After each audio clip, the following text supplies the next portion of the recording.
we are underway. Moving forward is Haye, throwing some uppercuts. Right He's there, trying nice to get shot. a left hook. Both guys coming out there, they were ready to go even before the bell. Looking to weather this initial storm is Jose Morales, and pressing is Pierce Haye. Haye was looking for a trip there, but Morales reverses. He's smart, intelligently using the cage to keep up there in an interesting position right now. Looking for a takedown. Pierce is trying, can't quite get it. Pressing up against the door of the cage there. And Jose Morales needs to get a little bit deeper. He needs to squat a little bit deeper to get that double leg, and then he could get Pierce Haye down. But Haye's doing a good job to maintain his vertical base. He certainly is, and again, he's using that cage to his advantage here. And then Morales just can't quite get the positioning for that takedown. A knee by Jose Morales. And if you're Jose Morales, maybe you should just abandon this and try to stand and trade against Pierce Haye, because he's expending a lot of energy here at it. Oh, definitely right there. I mean, you know, it's nice to go for the takedown, but you have to be cognizant of the energy you spend trying to take this takedown. We've seen many fights where fighters keep going for a takedown, and they just wear themselves out, and you leave yourself vulnerable. And that's what Jose has to be cognizant of. Well, and it's what Tony Carter used to tell me years ago. You build up, in the course of a fight, you're building up that lactic acid. So if you're just doing one motion and are putting everything, all your energy into that, you're going to have a lot of lactic acid, and thus creating burning in your muscles, so you won't be able to hold on and get that takedown later in the fight. Oh, and when that build-up comes, those leg kicks hurt even more. Oh. Now Pierce Haye is moving forward. Oh, great shot hand. There's some dirty boxing. I like it out of Pierce Haye. Let his hands go. A sharp right hand that got through the guard of Jose Morales. An uppercut there. Pierce jacking the chin. He's not afraid to throw here. This kid's not afraid to throw. Pierce Haye believes in his striking and is ripping away on the body of Jose Morales. Yeah, he's right in front of us, so we can just see this action up close and personal. And a couple of right hands that landed by Morales. He got some space, but his mouth is bloodied from the strikes, and a takedown by Pierce Haye. And right there, you know, those early takedown attempts by Morales, could that have contributed? Maybe, but I think more or less the shots that he took from Pierce on that stand-up battle we just saw. Well, what whiskers from Jose Morales. What a chin. Yeah. As he took some heavy blows. You know, right there, I thought the dirty boxing hurt him a little bit more, but he recovered very well. Took a couple of great uppercuts. He looked excellent. Yeah. Good sportsmanship there. I like that. Round one in the books there. Yeah. Both guys got a little bit of blood. I think Pierre might not hit his own blood there, but great opening round by both these guys. You know, you got to think of what the corner's telling Jose here is definitely a little bit more on the footwork there. Stay away from those punches. Don't eat those, because you can't eat those forever. No doubt about it. But he doesn't seem to be gasping for air. No. He's breathing fine, very good condition, and this is why you put in the hours in the gym and you diet correctly, because when you're in the second round and you haven't had things go your way in the first, then, well, you know, you could dig deep and get into that second and third gear. I mean, we've seen so many cases where we've seen fighters, they have that skill set, that they're great jiu-jitsu, great Muay Thai. But when it comes to that discipline of going to the gym, getting your cardio down, you know, that's sometimes where it separates the greats from just a guy who's skilled, you know, and you really got to put that time in the gym 24/7. You got to be dedicated is what I'm trying to get at there. Jose Morales wearing the white and burgundy, wearing the brown with the cream, is Pierce Haye. And coming forward again is Haye. Yeah. He's whipping punches. Continuation there from the last round. But Morales is willing to stay in the pocket, and Haye just sort of brought the left leg, caught the leg kick, and he ripped Morales onto the canvas. That was just using pure muscle just to take him down. There was nothing pretty about that, but it was a very effective by Haye. That was just pure power right there, and he drove through with the hips, did Pierce Haye. Looks like he's trying to pass guard. I can't quite see, but he said, oh, whoa. Look at heavy hips here by Pierce Haye. but he's got to be careful there.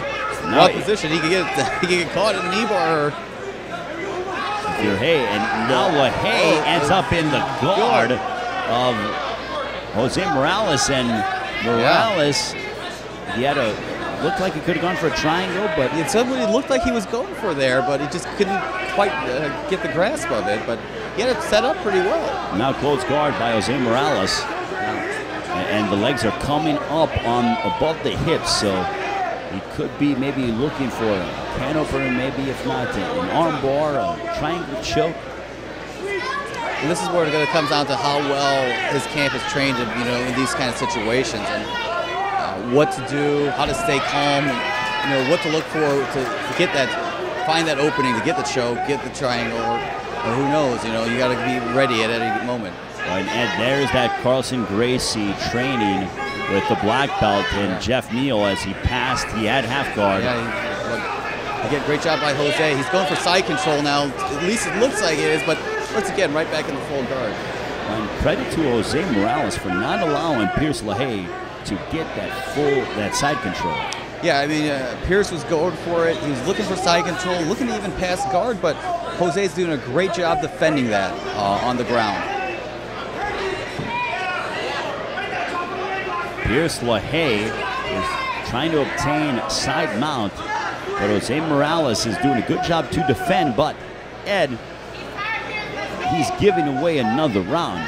Oh, yeah. So if he is able to remain in this fight heading towards the third, he needs a very big third round. He certainly does. He's going to need one of those third rounds where he either comes out, finishes it early, or basically he's going to have to finish it. And credit to the referee for standing them up.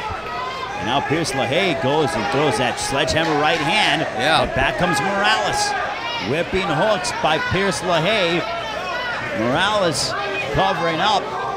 And Morales, that ends round two. Those strikes there at the end of the round still look very fluid, very crisp.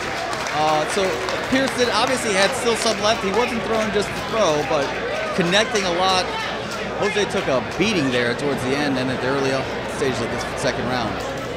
Well, Morales, what he did, he was just kind of covering up. Maybe he was waiting for LaHaye to tire himself out and throw too many punches, but Jose Morales, the time is now for him to go out there and really make and have a big flurry here in this third round coming up. Well, it's probably the only way he can win if this goes to decision. I can't see this not going towards Pierce today. The thing that I saw Jose doing there, though, is he looked like he was looking for Pierre to make a mistake. But that mistake never came. He was trying to transition to something. Guarding very well. But hey, timing is everything in this game.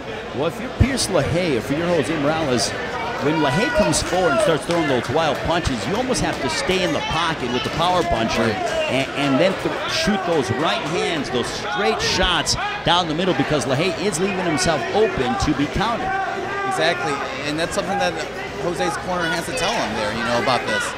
He's connected with those powerful shots, but it definitely leads you there. There you go, great combination there. But and Morales got off a nice combo, as you mentioned. Going for a takedown is Pierce LaHaye. He's got that left leg isolated, that right leg isolated. But Morales keeping himself up right now. If you are Jose Morales and it pushes him off, that was brilliant. If you're Morales, you got to go for it. I mean, you saw that when he was trying to take the leg takedown, threw a nice jab combination. There we go. Pierce LaHaye's hurt. Oh, he's hurt. Pierce LaHaye is hurt. And now Morales steps in and he gets the finish. Wow.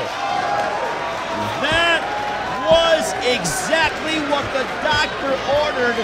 And Jose Morales closes the show down on the scorecards, and he finishes Pierce LaHaye. Well, leave no doubt, young gun, and what a finish there by Jose Morales.